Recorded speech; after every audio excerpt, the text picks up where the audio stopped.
the Laughing Cavalier here, presenting to you another tale of these troubled times, and yeah, they're pretty troubled today. So, if you see my community tab, you'll see I put a post out recently saying that I just recently rewatched the 2012 Titanic series. So, if you don't know what that one is, it was done back in 2012 for the 100th anniversary of the Titanic. They decided to release a slew of dramas. There were a few good sort of drama documentaries during that time period. Like there's one about the aftermath of Titanic I found quite good. It felt a bit lackluster, if I'm honest. Now I'm remembering it, the sort of the commemorations, but I think a lot of that's because the Olympics were coming up, so they literally just sidelined a lot of the programming to talk about the Olympics, which weren't happening yet. But anyway, but this one was written. This was a ITV series, and it was written by Julian Fellows of Downton Abbey fame. And I remember watching this back in the day. In fact, my mum got really annoyed because she absolutely hated it by about the second or third episode. And I was like, no, mum, it might get better, maybe. It didn't. It get better. It was horrible. But I recently watched it again because I'm going to basically. And I'm sorry, I'm so behind on my videos. Don't worry, the Waterloo stuff is coming out very soon, and then the all the other things like the Q&A video and the next Tudor rant. But for the Titanic anniversary, I'm going to be doing a Titanic drama rant about this little series. And a few hours ago, I finished watching it at the time of recording this, and I left 3,500 words roughly of notes. Just I just typed up as I was watching it. But oh dear. So I'm just going to start off by just talking about briefly just how bad this drama was. I would honestly say this is one of the worst Titanic dramas I've ever seen.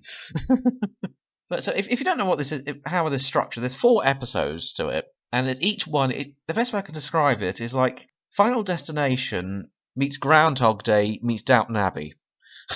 Because what they do is each episode looks at a made-up first-class family. The episode, and it'll literally cover the 45-minute episode. Will cover the entire story from before it sets sail on the high seas, hits the iceberg, and it ends just before it sinks. And then it starts all over again the next episode, but you look at the second-class family. But the problem is they just keep repeating a lot of the scenes all the time. So you get things like there's a scene when I think it's lifeboat number 1, is it? The one that went away with 12 people. You get to see where they try to stop it, even though I was laughing. It says like, "Oh, the boat can't be brought up." It's like, yes, it can.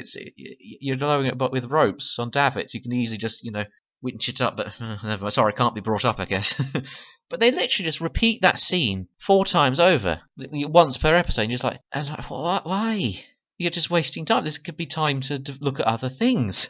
Honestly, you could generally cut out about half an hour of this series just for all the repeated scenes. It adds nothing. And the one thing that really pissed me off was just they decided to focus on all these made-up characters that Julian Fellows wrote and some other guy who.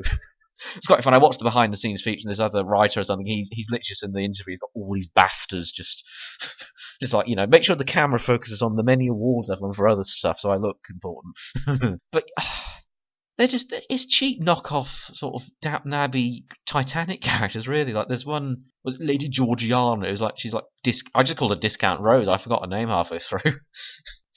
Discount Fabrizio, I think he's called Pablo. He's got a brother called Mario, and they're Italian, so it's like, oh, you missed an opportunity there to call him Luigi. That'd have been perfect. You'd had Mario and Luigi on the Titanic. Gets up to a lifeboat. Like, sorry, the princess is in another lifeboat.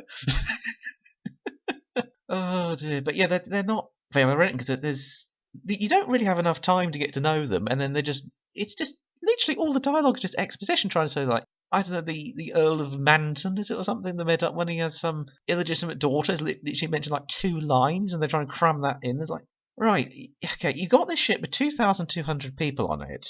Could you not have just got one of those people and done a drama about them, maybe? I'm sure, were there like no interesting passengers in first class? And also, it's like, why is everybody having a romance on this thing? This is worse than the animated one, which I saw as a child, by the way. I'm probably one of the few people who actually did see that film as a child, and that's in its own universe. I don't think this one wouldn't be ever as bad as that, but dearie me, it feels like they watched that one and drew inspiration from it. Yeah, so I've calmed down a bit now, I think, because I'm just looking through the notes here. I'm just writing all cap locks, like please stop explaining everything. I'm only 40 minutes in. Sink already. Dear. Come on, hit the damned iceberg already. I'm just fed up at this point. Oh, I'm going to have fun writing this Titanic rant video, I'll tell you. So anyway, to keep going with this, I thought we'd have a look at some of the reviews, and there's actually barely any on the Rotten Tomatoes. There's no audience review, so like, is that terrible that the audience didn't even touch it. It's just, and the critic ones, it's 38%. It's like, ooh, dear, that's ain't looking good, Chief. So let's see if I can read some of these. Washington Post. This whole thing is going down and taking us with it. Oh, I've not clicked on these. So I don't know if I can look at them. Let's have a look. Nope, that's behind a paywall. Lovely. Los Angeles Time. Steamer trunks, duffel bags, and jewel cases. Not the only baggage way down this RMS Titanic. Oh dear. And even then, like a lot of the authenticity is terrible in this. Like there's, I can be forgiving. The Titanic was a big ship. You can't have everything, but. And they did try to be fair with some things like the boat deck, the scenes there. But there's just one thing. Like when you think of the Titanic, what's one of the most iconic things? Grand staircase, the dining room, the smoking room, all those sort of places, and they did make a rough representation of the dining room sort of thing. But then they got this room as like a general common area, and it looks like I've not seen any room on the Titanic that looks like that at all. What's it meant to be? So let's see if I can read this one, or is it? There's nothing on this one actually. It's just it says advertisement and then just the rating, maybe unsuitable for young children. Unsuitable for me, I'm telling you that much. Oh dear, we're not getting many good reviews. I should have looked this up before I recorded this. Oh dear, New York Times. The miniseries suffers from defensive storytelling. It's a narrative driven in splintered directions, less by inspiration than by avoidance. Can I read this one? Let's have a look. Oh, hello. This is looking good. Oh, here we go. I think I can read this one. There's no new way to sink the Titanic. Not after. Oh no, bugger. Started reading it and then there's a bloody thing pop up. Okay, try again. Somebody done a good review here. The more Titanic explores the characters and their relationships through the flashbacks, the stronger and more compelling the miniseries becomes.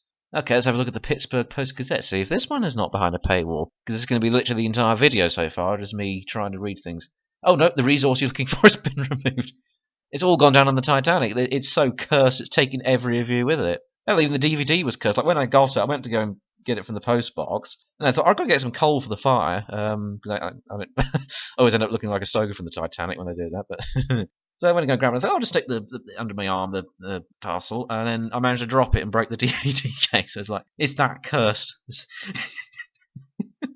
There's Matt Rush TV Guide. Characters who barely register at first are fleshed out later, though most remain rather sketchy at best. Pretty accurate. And can I read this one? Or is the Titanic curse going to strike us again? Let's have a look. Oh, hello. This is looking good. Yeah, accept cookies. Oh, maybe. I think I can read it. That sinking feeling, this one's titled. From the Department of Redundancy Department, ABC marks this weekend's 100th anniversary of the downing of the Titanic with the peculiar new 4-hour miniseries that it's hard to imagine a world satiated by James Cameron's Oscar-winning blockbuster, back in theatres in 3D, has been pining for. And I have criticisms of the Cameron film, by the way, but you can't say he didn't at least try at times with the authenticity. Like, you can clearly... okay, fair enough, it's a bit tricky to compare them because one is a major film, the other one is a TV miniseries. But even so, you're just like, come on. The network apparently realises this, having buried the first 3 hours of Titanic in the vortex of Saturday night 87C and saving the climax, the actual sinking, for Sunday. By which time you may actually be rooting. You may actually be rooting for the iceberg. I wanted these characters to die. I didn't, not actually die. I'm not threatening anyone. I didn't care. And by the way, it's a bit unfair blaming ABC because this is an ITV production as far as I'm aware. Like, this is on you. You made that Henry VIII series as well, by the way. As written by Downton Abbey celebrated Julian Fellows, the film weaves the stories of the highborn and low with, as you might expect, a heavy emphasis on the service staff, including one perky maid who waits on the first-class servants. Grander than their masters and touchy as a king in exile. Oh god, I remember that line. Is it Jenna Louise Coleman? Yeah, I think that's the name of the actress who plays her. So, so there are actually some sort of fairly sort of, I wouldn't say like famous actors, one you sort of recognise on television. Even Timothy West, isn't he? Has a bit part as Lord Peary, and just like, I don't know. So you can clearly tell this is one of those cases where the writing has really veiled it. The gimmick here is that each of the first 3 hours tracks a similar timeline, leading up to the collision and its immediate chaotic aftermath, but shown from different angles. So a scene only glimpsed in hour 1 is more fully played out in another, and characters who barely register at first are flashed out later, though most remain rather sketchy at best. As a rule, the rich are insufferable snobs, those who envy them are even worse, and the lower you descend on the social scale, the nobler in character you somehow become. Even good actors like Linus Roach, the Earl of Manton, beg pardon, to be fair, I can't even remember. I think he's just discount Downton Abbey guy. Toby Jones as his lawyer, and Maria Doyle Kennedy as Jones' harpy wife, fail to rise above these contrived circumstances. Still, when the terrible moment comes, when families and lovers are separated under the worst conditions, the power of this historically iconic tragedy takes hold. It's not really like. It's quite funny as well. You see like actual interesting historical people in this, like the Allison family, who are a Canadian family. And the only other time they've been portrayed is in that 1996 series, the one with I forget the actor's name who played General Patton, playing Captain Smith. It's like, fuck. I know that was the last film he's in. I think he's already died as well. Tim Curry raping a woman, and they have the Allisons, but they just paint the nurse as like the psychotic child murderer, even though she wasn't. That's like some myth that sort of got spun, and unfortunately it's just stuck. But somehow that one is less insulting than this, though. Still, you'd be better turning over to Turner Classic Movie Saturday night for the more compact and powerful film A Night to Remember. Yep, I can. I'll firmly agree with you there on that one. I'm not saying they should have just remade A Night to Remember, but it's like it's such a good blueprint for doing. Like if you got to merge people, or have like fictional characters, try and merge some actual experiences. So like for example, the First Class family in A Night to Remember, the main guy. Couple of one of the lines where he has with Andrew is where he says, he asks him like, "Can you tell me the truth? What's going to happen?" And he says, "Yeah, we're sinking like an hour and a half." Like, oh dear. And then the one where he tells his wife to get a lifeboat. Those are actual lines that were said by two different people, but they merge. That's more for time. But it's like that way it feels authentic. But they don't do it in this one. And there's literally bits where they're like I said with the Allison family, like they're just sitting there. It's like, oh, I'm trying to look for my kid, by the way. Yeah, I've got this really interesting story, but I'm a background character basically. So you go on fictional characters, you have all the limelight. And oh god, like what they did to the light tolerance. Like he's all over the sodding place in this. Like you're an officer, you're meant to be on like duty, looking for icebergs and things. Yet he's just pissing around the first class common room area, just dancing with Dorothy Gibson, who he probably never knew. And then, like, when the evacuation happened, he's all over the fucking place. And you're just like, pardon my French. It's just like, you're on lower the bleeding boats. This is why so many people died, I guess, because apparently in this version, light tollers everywhere.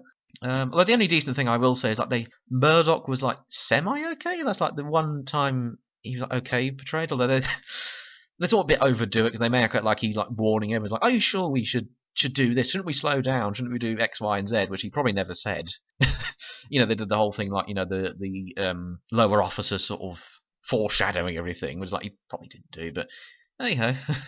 And the other reviews I could read, I don't think these are probably going to be behind paywalls again. So well, anyway, I think anything else I want to say at the minute. Probably not. I think you're going to hear this in the Titanic rant. I've got a lot to say. And that'll be coming out because, again, I have a bit of a tradition of uploading a Titanic video on the anniversary. So April 14th, you'll probably get this one. And I am sorry, I just keep taking ages with all my proper videos. I am working on them. I'm a bit scatterbrained like this in real life, if you can't tell. Actually, like there's a model of the Bismarck I've been building for about 3 years now. I assembled it, and then I was like, I'm bored, I've got to do something else. And then I go back, I've got to paint it now. I'm bored. And now it just sits there sort of partly painted. So, but don't worry, you'll be hopefully the Waterloo uniform wrap will be very soon. I've literally just got to re-record an intro for it. Either then it'll be the full Waterloo review or the Q&A, which I've also recorded the Q&A video. And thank you for your questions on that. Probably after those two might be the Jeffrey Hudson video. And again, thank you for contributing in the poll for that on my community tab. And either then we'll be up to this one or it'll be Tudor Round 4, which I've written the script for now. So. But then I've got to write the script for this as well at some point. So anyway, I'll leave you with that then. This has been the Laughing Cavalier, wishing you a good day.